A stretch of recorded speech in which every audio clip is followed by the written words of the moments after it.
I followed the rules and procedures. अगर rules और procedures को फॉलो करने के ऊपर मैंने जब जो मुझे समरी आई, मैंने कहा उस पर जो एडवाइस थी, I accepted the advice and that advice was not wrong, it was right कि according to the article 248 of the constitution of this country, president has absolute immunity not inside Pakistan even outside Pakistan. तो अब जब उनको complete immunity है, तो अब मुझे बताएं कि अगर मुझे वो कहते हैं कि अब इखलाकी तौर पर मुझे इस्तीफा देना चाहिए, this is not a moral turpitude, this is not a financial corruption. आपको जल्दी है? अच्छा, मॉरल अगर इखलाकी तो उस वक्त हो कि मेरे ऊपर कोई मॉरली मेरे ऊपर कोई केस बनाया गया हो या मेरे ऊपर करप्शन का केस बनाया गया हो, तो फिर तो मैं मॉरली रिजाइन कर दूं। मेरे ऊपर वो तो है ही नहीं। मेरे ऊपर तो इल्जाम है कि मैंने आइन की पासदारी की है, मैंने आइन को प्रोटेक्ट किया है। तो आइन को प्रोटेक्ट करने के लिए, अगर आइन को प्रोटेक्ट करने के लिए मुझे सजा मिलती है तो मुझे तो कोई अफसोस नहीं है। आई आस्क्ड फॉर इट, क्योंकि मैंने आइन को प्रोटेक्ट किया है और ये मेरा राइट था। और दूसरा ये है कि मैं उनसे गुजारिश करूंगा, आपको जल्दी किस चीज़ की है? अभी हमारे लॉयर हैं, वो अपील में जाएंगे, फिर अपील का फैसला आएगा। तो मुझे, अगर if I am not wrong, please correct मी, कि इसी ही तरीके से जब जिस NRO का केस की बात कर रहे हैं, मोहतरमा बेनज़ीर भुट्टो साहबा के लिए भी इसी किस्म का ऑर्डर आया था और मियाँ नवाज शरीफ साहब की हुकूमत थी और अमीर हुसैन स्पीकर थे। एक सेकंड में उन्होंने डिस्क्वालिफिकेशन के लिए इलेक्शन कमिश्नर को भेज दिया।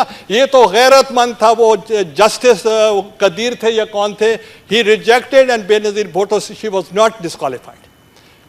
अभी कितने मराइल रहते हैं, और उसके लिए वो कहते हैं कि मुझे आज भेज देना चाहिए। मैंने कब कहा है मैं रुकना चाहता हूँ? अगर मैंने रुकना होता मैं तो दस्तखत कर देता, मैंने नहीं रुकना तो दस्तखत नहीं किए। तो इसलिए उनके ज़हन से गलत फहमी निकाल देनी चाहिए कि हमें पीपल्स पार्टी को लस्ट है for power. We don't have a lust for power. We want to follow the constitution, और हमें अवाम में ज़्यादा कंफर्टेबल हम रह सकते हैं। अगर उन्होंने शहीद जुल्फ़िकार अली भुट्टो को फांसी दे दी तो क्या उनका मिशन ख़त्म हो गया? क्या मोहतरमा बेनज़ीर भुट्टो को शहीद किया गया तो क्या उनका मिशन ख़त्म हो गया? तो क्या आज प्राइम मिनिस्टर को ये डिस्क्वालीफाई कर देंगे तो क्या ये मिशन ख़त्म हो जाएगा? ये ख़त्म नहीं हो सकता। और क्या जो दूसरा वज़ीर आज़म आएगा तो वो दस्तखत करके दे देगा? नहीं हो सकता। तो इसलिए उनको गलत फहमी है, वो ये समझते हैं। और आज वो भी मैं आपको कॉन्फिडेंस पे ले लूँ, मीडिया को भी ले लूँ, उनको जो थ्रेटेंड है वो इमरान खान से हैं, और वो कहते हैं कि वो वैक्यूम ना कहीं फिल कर जाए। इसलिए अगर उसने कह दिया मैं लॉन्ग मार्च करता हूं तो हम तो पीछे रह जाएंगे, इसलिए हम लॉन्ग मार्च उनसे भी पहले शुरू करते हैं।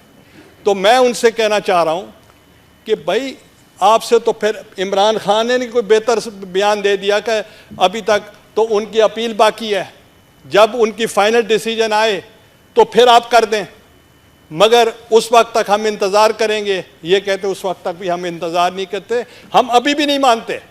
मैं आपको एक और चीज़ कॉन्फिडेंस में लेना चाह रहा हूँ, और मेरे लॉयर भी सुन रहे हैं, कि जो 20th amendment of the constitution हुई है, उसके मुताबिक जो कमीशन बनना है वो लीडर ऑफ द अपोजिशन और लीडर ऑफ द हाउस ने देना है नाम मुत्तफ़िका तौर पे। मैं 15-20 दिन से उनसे कह रहा हूं कि जनाब कोई बैठे, कोई मेरे साथ मशवरा करें और हम नाम दें, ताकि इलेक्शन कमीशन में जब जाए तो हमें तो नहीं पता था हमारा कोई डिस्क्वालिफिकेशन का कोई फैसला हो रहा है। उनके तो ज़हन में था, उनको तो पहले से पता था कि हमारे साथ क्या होने वाला है। उन्होंने इंतज़ार किया till the chief election commissioner retire हो जाए, और फिर दूसरा इमीडिएटली सुप्रीम कोर्ट ने लगा दिया, और आज तक वो मेरे साथ नहीं बैठते। आज मैंने नाम दे दिए, तीनों नाम, कि ये मेरे पैनल है, इसमें से आपको जो पसंद आए उसका नाम हम भेज देते हैं। अब वो क्या कहते हैं कि जनाब आप तो प्राइम मिनिस्टर नहीं रहे, हम आपसे अब कंसल्टेशन क्यों करें? क्योंकि उनके अज़ाइम और हैं, उनके अज़ाइम डेमोक्रेसी को डिरेल करने के हैं। और मैं आज वार्न करना चाहता हूँ थ्रू दिस फोरम के अवाम को कि ये कोई डेमोक्रेसी नहीं चाहते, ये डिरेलमेंट चाहते हैं ऑफ डेमोक्रेसी। अगर कोलिशन गवर्नमेंट, जिसकी गवर्नमेंट सिंध में है, जिसकी गवर्नमेंट बलूचिस्तान में है, जिसकी गवर्नमेंट खैबर पख्तूनख्वा में है, जिसकी गवर्नमेंट गिलगित बल्तिस्तान में है, जिसकी गवर्नमेंट कश्मीर में है और मिलते हैं। Thank you very much mister chairman.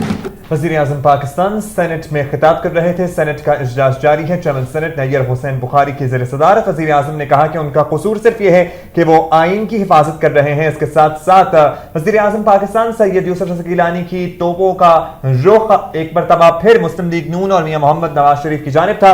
उन्होंने कहा कि शरीफ कोर्ट्स अलहदा से फैसले जारी कर रही हैं और वो वाज़े साफ इनकार करते हैं कि वो शरीफ कोर्ट्स के फैसले नहीं मानेंगे। इससे साथ साथ उन्होंने भी कहा कि एनआरओ से सबसे पहला फायदा मियां मोहम्मद नवाज शरीफ ने उठाया, वो भी सजा याफ्ता थे जब वतन लौटे, लेकिन इन्होंने उन्हें सर आंखों पर बिठाया। इसके साथ साथ वजीर आजम ने मुस्लिम लीग नून को शदीद तनकीद का निशाना बनाते हुए यह भी कहा कि मुस्लिम लीग नून के अज़ाइम जमहूरियत को डीरेल करना है। बिल्कुल, वज़ीर आज़म यूसुफ रज़ा गिलानी का इस मौके पर यह भी कहना था कि कुर्बानियां वही दे सकते हैं जो जमहूरियत के लिए आज तक जद्दोजहद करते रहे हैं, वो नहीं जो जेलों से जद्दा तक का सफर करते रहे हैं।